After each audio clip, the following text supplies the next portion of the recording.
I was the second of 4 children. We lived on a small acreage outside of Hartford.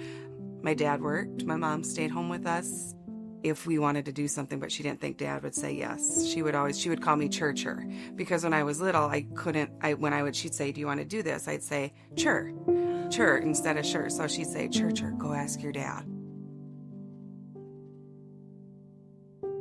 I remember her having seizures. I remember her hair would be missing in that area and the scars from that. And I'm assuming that they told her from the beginning that it was terminal for her. I was terrified to go to the doctor, especially when I felt the lump. I was afraid that I was going to get told that you're dying. It was June 8th of 2023, and then they had me scheduled to do a PET scan so that they could stage it and see if it had metastasized anywhere else.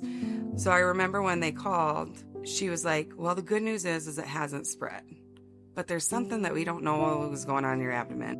We're going to go forward with your breast cancer plan that we have. We're going to start the chemo.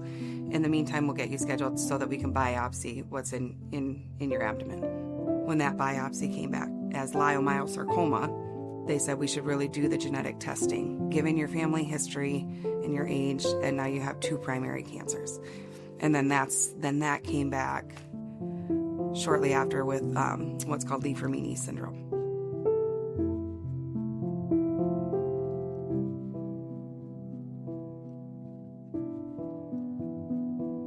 The great news for my immediate family is God brought us down the path of adoption. Our kids, I didn't have to worry about getting our kids tested.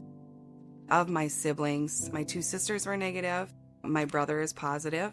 And then he has 2 children, and his youngest, so his daughter, who is now 2, she is positive as well. It feels like a death sentence.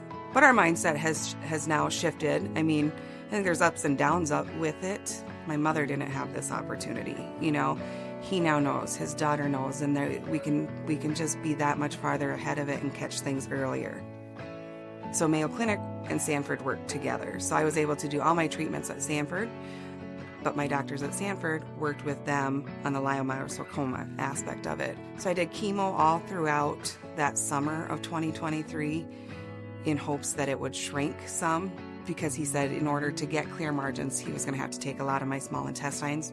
So I finished that surgery, and then that's when we did the double mastectomy. And then I had a PET scan. There had been a lesion on my left adrenal gland. Let's just take your left adrenal gland as a precaution because of your Li-Fraumeni syndrome. So then he called me a week later, and he said the final one came back. It was early stage adrenal cortical carcinoma. So for me to not have to do any follow-up treatment other than remove that, I'm really, really lucky. And so I think the chemotherapy, because of the other 2 cancers, kept that one from blowing up. We are so lucky to be in Sioux Falls and have a cancer center like we do here. I remember one of my doctors saying that I'm the luckiest unlucky person in the world, and honestly that helps me to think of it that way. I'm thankful for every day, and if I could convince one person that might have a fear to go in and get checked, that makes me feel like some of this had a purpose. All the people that have helped me along the way, I want to be able to help somebody else too.